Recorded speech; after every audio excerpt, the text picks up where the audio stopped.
Hi everybody! Today I'm sharing another abstract watercolor art journal page. I really enjoy playing abstract with watercolors, especially when my mojo is a little bit down and I want to get into the zone or become a little bit more creative and back into a creative mood. And I think playing abstract with watercolors is so easy and playful because the watercolors do their own thing. They blend into each other. You don't have the control of everything, and that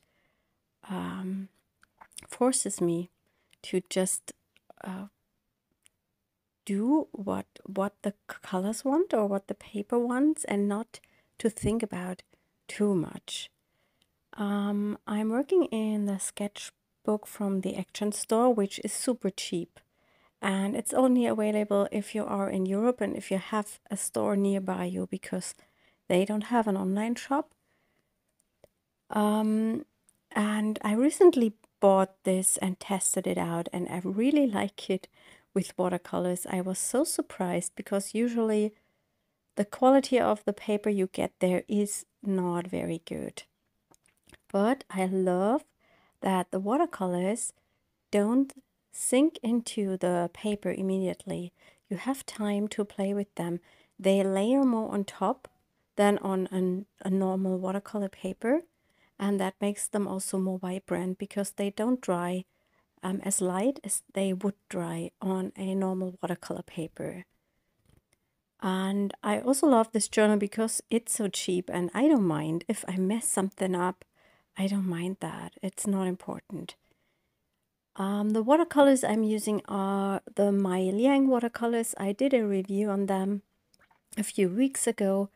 I think it's the perfect set if you are a beginner and you don't have watercolors and you want to try it out. I think that's a really nice set, and I also love the size because it's perfect for traveling. What I'm doing here is I just paint some square shapes all over my page. I misplaced the whole image a little bit. It's not in the center, but I don't mind that. I'm just picking colors that I feel would match well together. And I try to let the paints bleed into each other.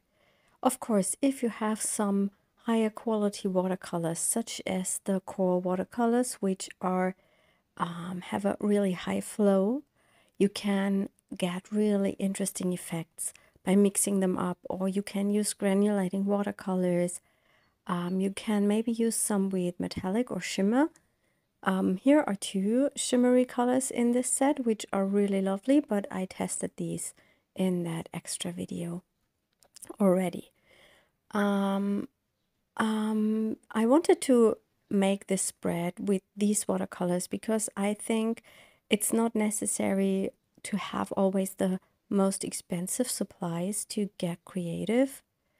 And I think it might only a bit important to know which cheap supplies are still okay or good to use. There are some cheap watercolor sets on Amazon out there which are really have a really bad quality, or they are milky and the colors are not very intense. Yeah, and that's something I find a bit important if you are starting out, but you don't have to have the most expensive art supplies to get creative. What you could do here to get some more texture effects is add in a little bit of salt into some wet areas, so you get a really interesting and nice texture. I didn't think about that when I did this spread, but I will note that down, and I will do this in one of my future abstract watercolor videos to show you how beautiful the results can be. I try to get a higher contrast by adding in some really dark paint. I think it's the Payne's Gray or a dark blue what's in this set.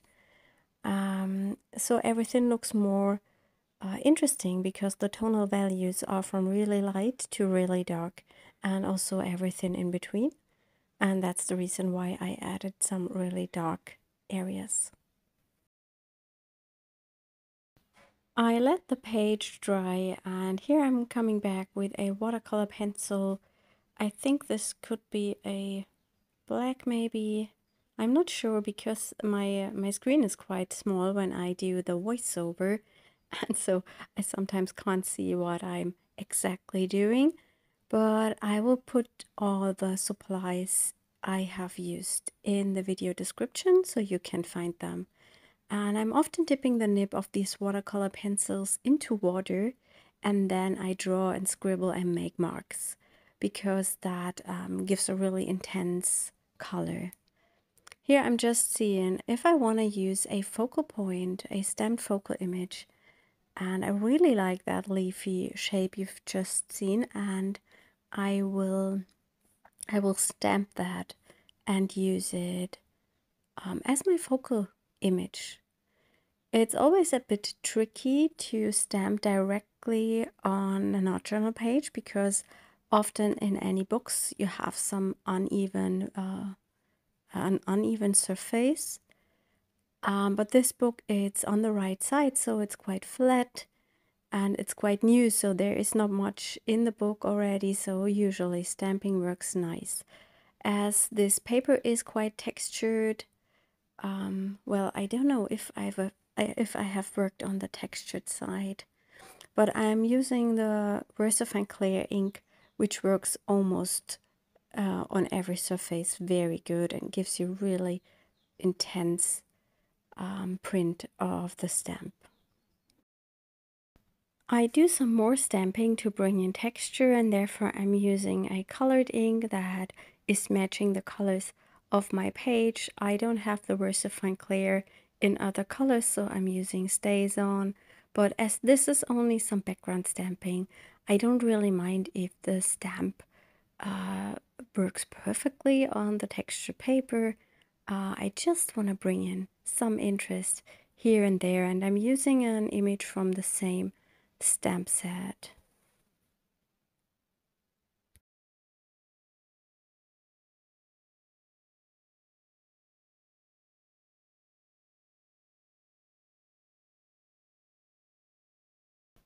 I also want to have a little bit of a different kind of texture to bring in more variety. And here I'm using a number stamp from the Mix It Up stamp set. And I just add some marks with it because I really like that thin lines of the writing. And I think it's perfect to set some accents.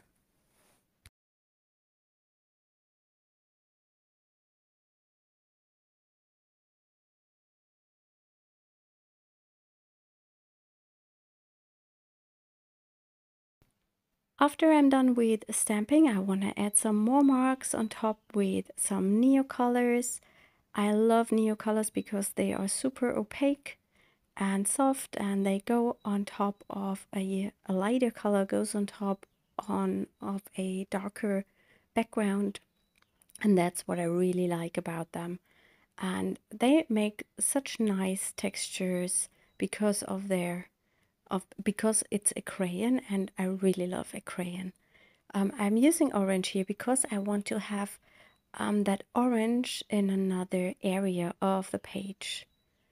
And there is also that pink color on the top right, which looks almost like this neo color here, and I'm bringing in some of this to another area. I always like when things come back on a page, when I look around and there's not only one spot of orange, there are a few more, and that I think that makes look everything a bit more cohesive. I'm now going in with a usual color pencil in that greenish color which I have on my page, and I'm making some marks with this. And this is such an enjoyable process. You can just scribble, make marks, make signs, write something, draw something, and I think that's a very relaxing process, and it's nothing where you have to think too much. You just can do it, and that, for me, that often brings back my mojo, and I get creative, and I want to do more after that.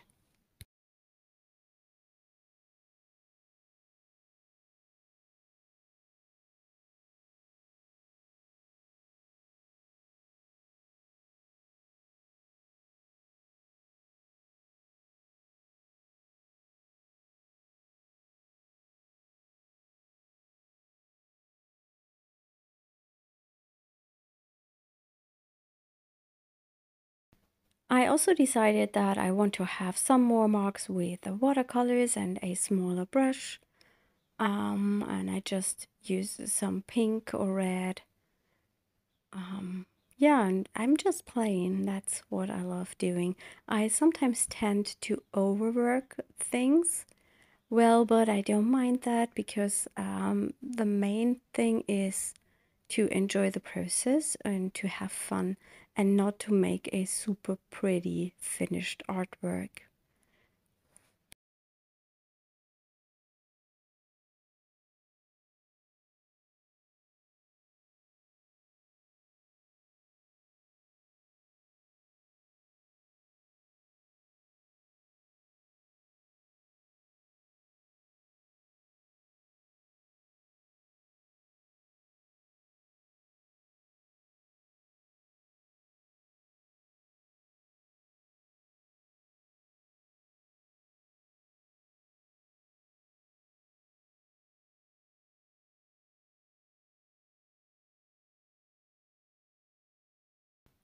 I wanted to let that leaf pop a little bit more off the background, and I'm coloring it in with a neo color, and it matches the color that I have on the right leaf at the bottom.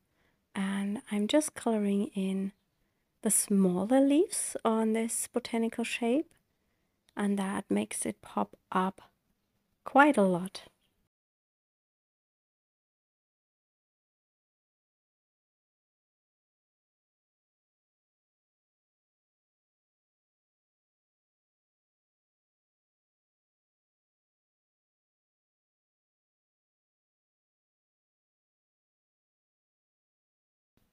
I also wanted to make some white marks because on the left bottom everything is quite dark, and I'm using a Stabilo all in white, and I'm just making some marks here on my page. I'm dipping the nib into water to get a little bit more pigment. That's a brand new pencil I got, and the nib broke, and I was not really happy with the intensity in the end. So it's nice for some lighter marks, but not for some intense white marks. I'm just picking a white neocolor now and make some more white marks.